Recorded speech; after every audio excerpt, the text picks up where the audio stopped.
RCC building কনস্ট্রাকশনে কোথায় কোন কাজে কত পার্সেন্ট রড ব্যবহার করতে হয়, আমরা সঠিক নিয়মটি না ব্যবহার করে অপরিকল্পিতভাবে আমরা বিম, ছাদ, কলাম এর রডের সংখ্যা নির্ধারণ করে থাকি।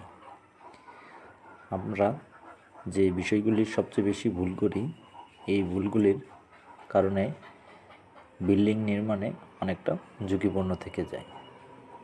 তাই বাংলাদেশ ন্যাশনাল বিল্ডিং কোড অনুযায়ী এবং ডিজাইন কোড অনুযায়ী কোথায় কত পার্সেন্ট রড ব্যবহার করতে হবে, সর্বনিম্ন কত পার্সেন্ট রড ব্যবহার করতে হবে এবং সর্বোচ্চ কত পার্সেন্ট রড এর উপরে ব্যবহার করা যাবে না, আজকে আমরা এই বিষয়ে জানব।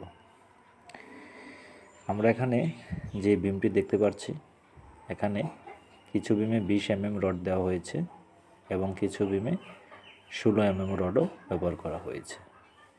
যে বিমগুলোর লেন্থ অনেক বেশি, সেই বিমগুলোতে অবশ্যই ডিজাইন অনুযায়ী বিম আপনাকে বাধাই করতে হবে।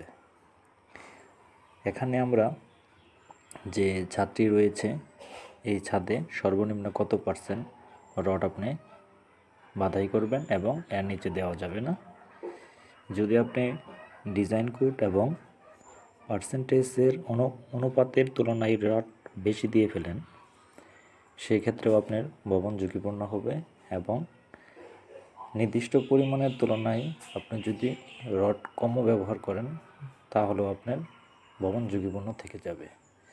তাই সঠিক পরিমাণে আপনি রড ব্যবহার করবেন, এই বিষয়টি খেয়াল রাখতে হবে। আপনি আপনার ছাদের দৈর্ঘ্য প্রস্থ অনুযায়ী কত স্কোয়ার ফিট এবং কত পার্সেন্ট রড ব্যবহার করলে কত কেজি আসে, এই বিষয়টি মাথায় রেখে আপনাকে রডের ব্যবহার করতে হবে।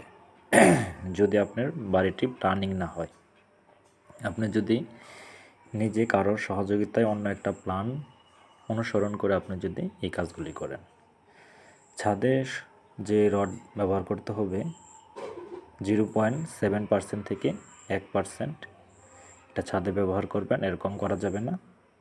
এবং কলমে 1 থেকে 5%, সর্বনিম্ন 1%, সর্বোচ্চ 5% পর্যন্ত করতে পারবেন। এবং বিমে আপনার 1 থেকে 2% রড ব্যবহার করতে পারবেন।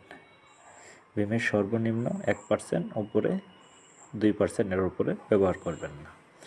এক্সট্রা টপ, এক্সট্রা বটম যদি থাকে তাহলে ব্যবহার করতে হবে। এই নিয়মে যদি কাজ করেন, তাহলে আপনি অবশ্যই বিল্ডিংয়ে ভালো একটি রেজাল্ট পাবেন।